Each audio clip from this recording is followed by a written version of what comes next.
Sex is just the physical act. Sexuality is how you express it, but in a context, you have intercourse, and you have procreation. Usually sex is for the purpose of just stimulation. Nothing else. It's just sex. Eroticism, for instance. But that's the thing about it. No sex. Intercourse is for the point of reproduction and expression.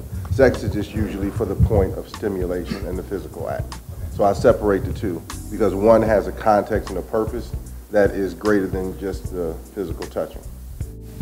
And my question is coming back to my issue of the day, which is relationships.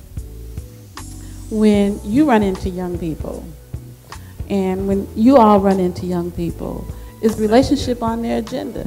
Do they want, along with the Bentley and the money, and you know, the nice clothes and the nice home, do they want a relationship? And do they see the importance of relationship to those material goods?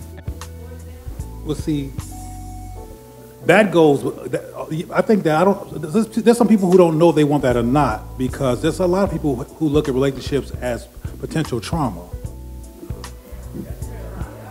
And so they're not going there to families and, you know, all that, because they have a love-hate relationship with the concept of relationship. Because dysfunctional people are hard to have relationships with. Particularly, we don't know which one of y'all is dysfunctional. I had a 13-year-old at the group home I was working at when we were talking about the baby and what she was going to do with it. And she kept saying, "You're going to take my baby, you're going to take," and finally I asked her, I said, "What is with you and the idea that when we talk to you, someone is trying to take your baby?" She's like, "Because when this baby comes in the world, it's going to love me for me and never leave me, and everybody else has left me, and I need this love." And so she's built this idea that, you know, as she's attached to her mother, even though her mother put her through all kinds of trials and tribulations and let her be victim to her boyfriend, she never stopped loving her mother. So she's figuring she's going to get this from her child, so she wants a child so she can have somebody to always love her. And she's 13, and the father of her baby was 36. I don't think that really for people to grow, to be healthy, to heal, to reach their full potential, you can only deal with the inside, or you can only deal with the outside, the material side of things. And I think that there is a process to that. So part of that process of how I've always looked at things and worked with individuals or organizations, that there's a 4-step process. The first part is that there is denial, or what I call unconsciousness. And we've heard a lot of people give examples of plain ignorance, just not knowing any better. Once you have the denial or unconsciousness, there is the second step is self-awareness or enlightenment. There has to be information introduced to people. As an individual, as in a community, if we're talking about age, you got to get the information out there. If a different way to relate to women, a person has to be introduced to a different way other than what they've seen. Once you get this new information, you then can move to stage 3, which is personal responsibility. I got the information now what am I going to do? We know AIDS is a perfect example. The information is getting out there, but certain people still won't use birth control protection, right?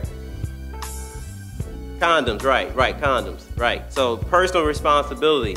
Then with that, real change can happen, which is what I call the 4th step, which is transformation. And that means it's not just temporary, it's long-term, it becomes a part of the care. You know that currently African American women are like an exponentially growing percentage of folks with HIV, right?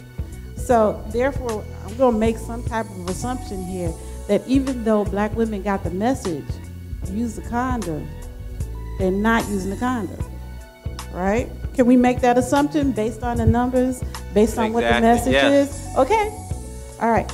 So with that thought in mind, right, we know, at least I believe, that using the condom is not rocket science, okay? So something else is going on, right? So the question then becomes, why aren't we using condoms? 50% plus of the children in this country are unplanned, so we can't actually plan a child because it has to be an unconscious effort to bring someone into this world that we have here, right? Could it be that because of our economic situation, we had to negotiate condom use? because we get more money, we get paid, we be in a, you know, we can say we're in an intimate relationship if we don't use a condom. There are a lot of different reasons why that message is not working, right? But it's all boiling back down to personal responsibility, because i.e., I didn't use a condom, I can't use a condom, I don't have nothing to put a condom on, and female condoms cost too much money, okay? So my thought is that how does the community create a different norm around this? Because before we can even move past to point 4, we got to negotiate that point 3 in terms of personal responsibility, because there's some other stuff going on there.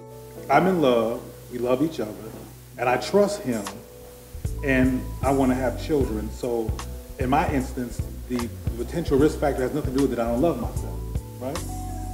Well, I'm going to say in that instance, though, you still need to find, not unless, and of course it's a slight exaggeration to make a point, not unless you and your partner knew each other forever, you don't know what each other are carrying. Love or no love, so you go find out, since you trust each other. So since you trust each other, that makes it easier. Go to the doctor and find out what's up. And do not relinquish the use of condoms until you find out. That's really, I mean, if you love each other, because when you love each other, all things are possible, including the truth.